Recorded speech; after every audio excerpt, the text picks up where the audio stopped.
You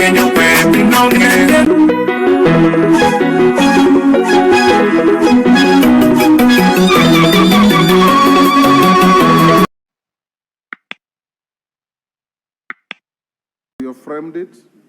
That's Can what. you start debating? Honorable Speaker, pursuant to Standing Order 33-1, I seek leave for adjournment of the House for the purpose of discussing a definite matter of urgent national importance regarding the reported police brutality in various parts across the country. Honorable Speaker, Article 37 of the Constitution provides for the right of every person to assemble, to demonstrate, and to picket.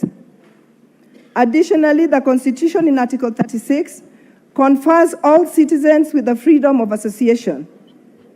Over the last few weeks, Mr. Speaker, citizens from all walks of life have been exercising their constitutional freedoms and rights. Honorable Rosa, it is Madam Speaker now. Thank you. Thank you, Madam Speaker.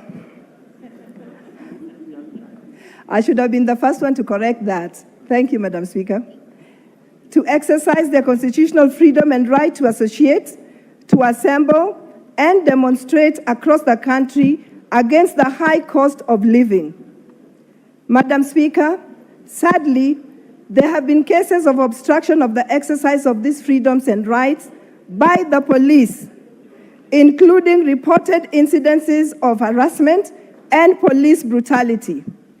This unwarranted use of force against unarmed civilians has especially been experienced in Nairobi, in Kisii, in Kisumu, in Migori, in Busia, in Mombasa, in Makueni, and Homa Bay counties, which has led to the death of more than 20 people, as well as fatal injuries on numerous citizens.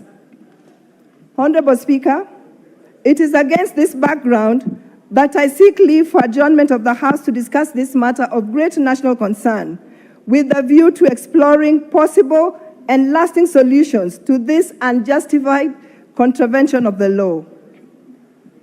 Madam Speaker, this afternoon I hold the Constitution of Kenya in my hand. This Constitution that we passed overwhelmingly as Kenyans does two things for me.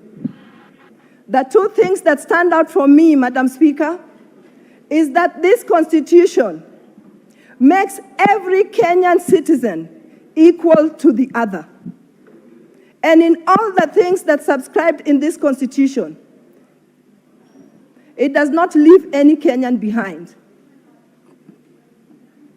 Madam Speaker, in cases where there's been unnoticed discrimination, this Constitution comes up with opportunities and clauses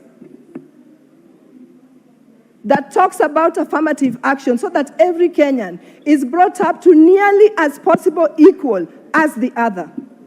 Madam Speaker, in other words, there is no Kenyan who's less of a Kenyan than another Kenyan.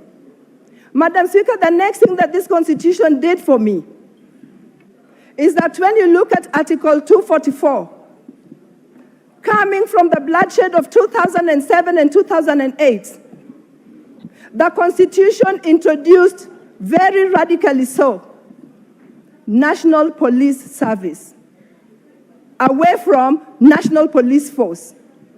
Because the Constitution recognized that in 2007 and 2008, the police were brutal, and a lot of lives were lost as a result. And if you look at 244C, one of the specific mandates that National Police Service is given, and I quote, Madam Speaker,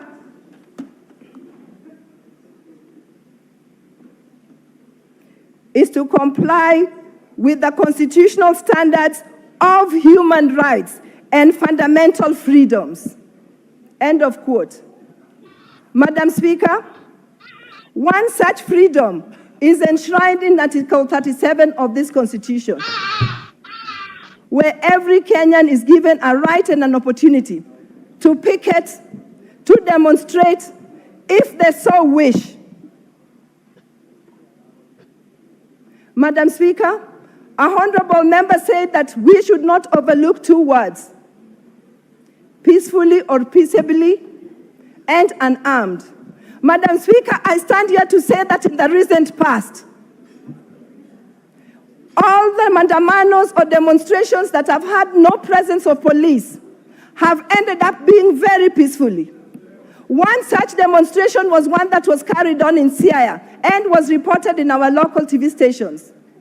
Another such demonstration was one that was carried in Kisumu West 2 weeks ago, where no police was present. And between 11 a.m. and 5:30 a.m., citizens demonstrated peacefully and went home without any incidents.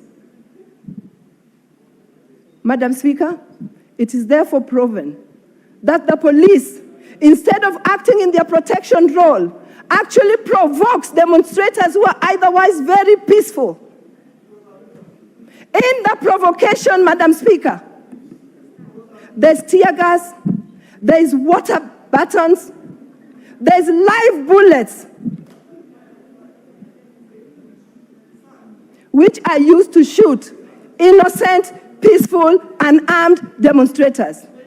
Madam Speaker, I've stood on the floor of this House several times to actually protect the police and to actually fight for better living standards for the police.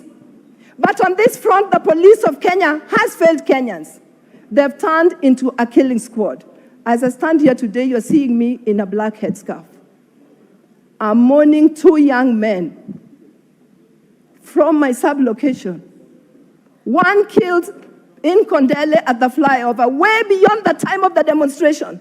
But as he's going home from work, a policeman at the flyover shoots at him.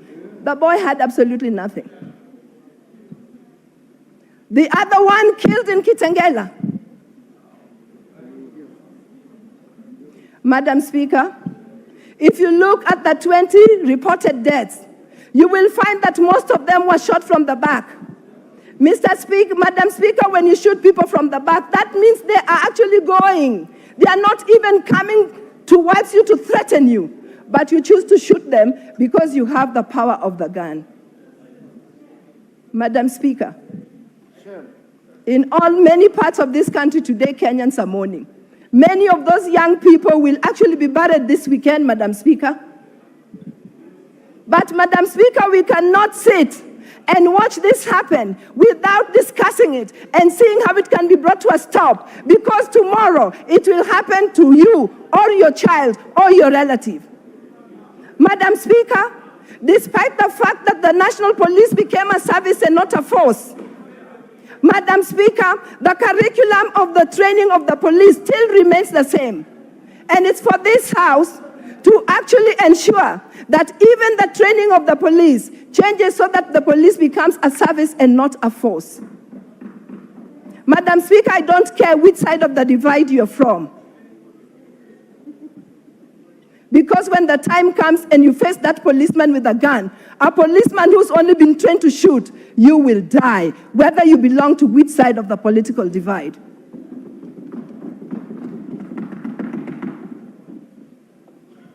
Madam Speaker, for all those who've been slain by the bullet,